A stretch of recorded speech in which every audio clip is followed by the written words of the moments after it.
Todos, soy el profesor Eduardo Solís. Bienvenidos al módulo número 1 de esta materia Ciencias Políticas, titulado Generalidades. En esta sesión sentaremos las bases conceptuales para entender la política, no como una simple lucha de cargos, sino como una disciplina científica fundamental para cualquier jurista. Iniciamos este recorrido en la Universidad de los Llanos del Pacífico. Ahora veremos cuáles son nuestros objetivos de aprendizaje. ¿Qué queremos lograr en este primer encuentro?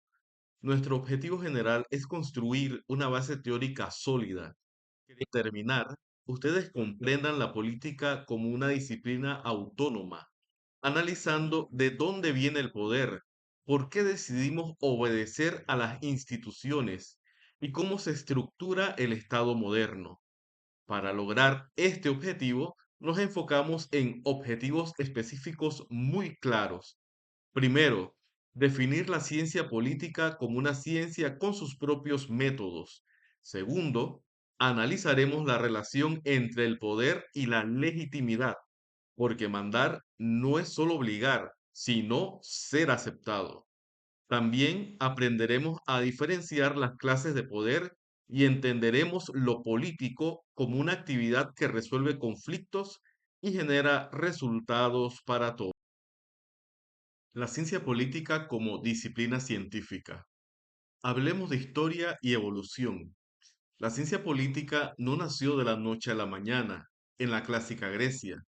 Pensadores como Platón y Aristóteles ya estudiaban la política, pero la mezclaban con la ética. Ellos buscaban el deber ser, es decir, cómo debería ser el gobierno ideal y justo. Sin embargo, el gran cambio o ruptura ocurrió en el Renacimiento con Nicolás Maquiavelo. Él decidió dejar de lado los ideales y observar la realidad, el ser político. Maquiavelo nos enseñó que la política es un acto humano de poder. Hoy, la disciplina es autónoma. ¿Qué significa esto? Que aunque se apoya en el derecho y la sociología, tiene su propio campo de estudio. Mientras el derecho se enfoca en las normas y en las leyes, la ciencia política investiga qué fuerzas sociales y qué intereses hicieron que esas leyes existieran en primer lugar. Poder y legitimidad. Entremos en el concepto más importante, el poder. Podemos definirlo de forma sencilla como la capacidad que tiene una persona o grupo para influir en el comportamiento de los demás. Es la energía que mueve al Estado, pero el poder por sí solo puede ser fuerza bruta, y la fuerza bruta no dura para siempre. Aquí es donde entra la legitimidad. La legitimidad es lo que transforma el poder de hecho en poder de derecho. Un gobierno es legítimo cuando los ciudadanos creen que sus instituciones son válidas y que las leyes deben ser obedecidas no por miedo, sino porque es lo correcto. Como dice el material, la legitimidad es el lubricante social que hace que el Estado funcione sin tener que usar un policía en cada esquina.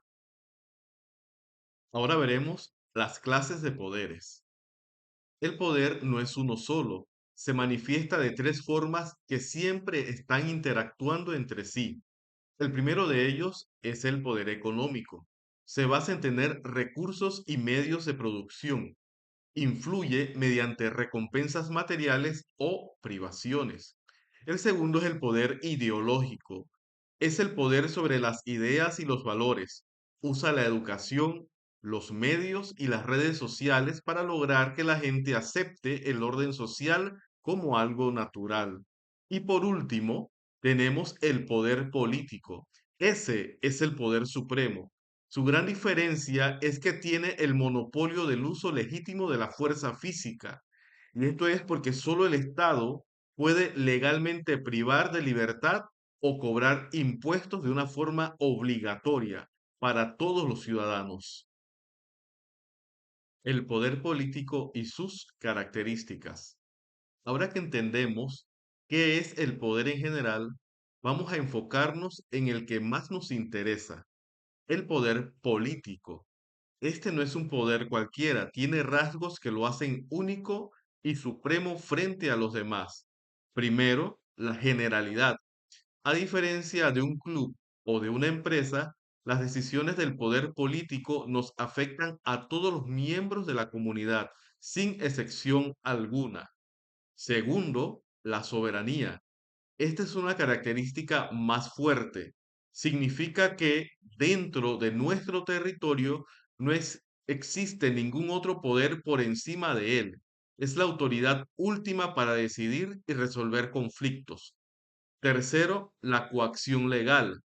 El Estado es el único que puede usar la fuerza de manera legal, puede institucionalizar esa fuerza y convertirla en sanciones reguladas por el derecho, como por ejemplo una multa o una pena de prisión. Y finalmente, tenemos el bien común. Al menos en teoría, este poder no se usa para beneficio de una sola persona, sino que busca el interés general y mantener el orden público para todos nosotros. Concepto de política.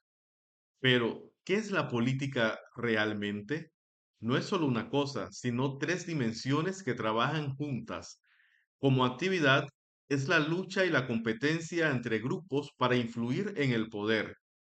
Como estructura, es el esqueleto del sistema, formado por las instituciones y las leyes que nos dan estabilidad. Y como resultado, son las políticas públicas, es decir, las soluciones reales que el gobierno da a los problemas de la gente.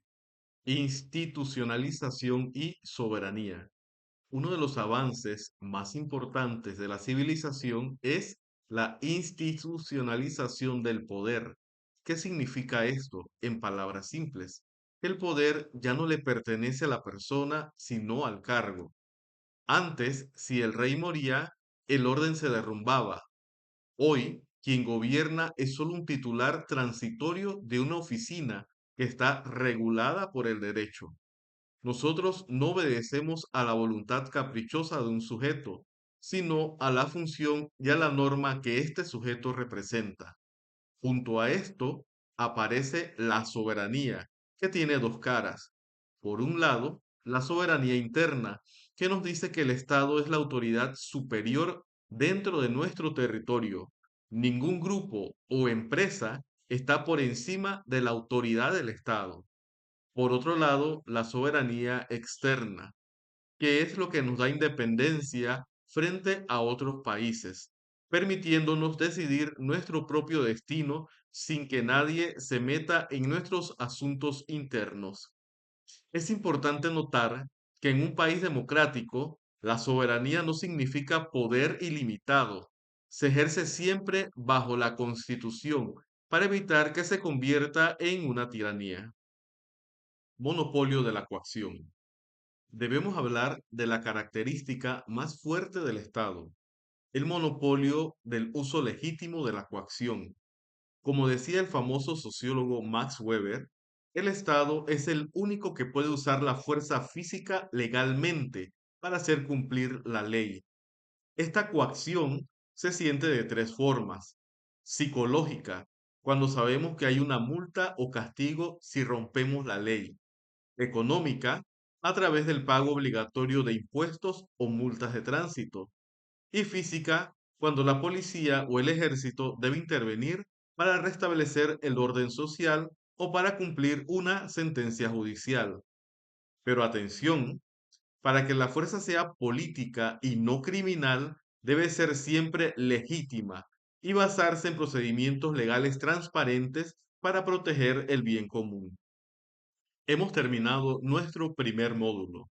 Ahora ya saben que la ciencia política no es solo opinar, sino entender cómo interactúan el poder económico, el ideológico y el político bajo el paraguas del derecho. Al combinar la fuerza con la razón, logramos un estado de derecho donde la paz social es posible. Les agradezco mucho su atención. Sigan repasando estos conceptos, ya que son la base para todo lo que veremos en las próximas unidades. Hasta la próxima.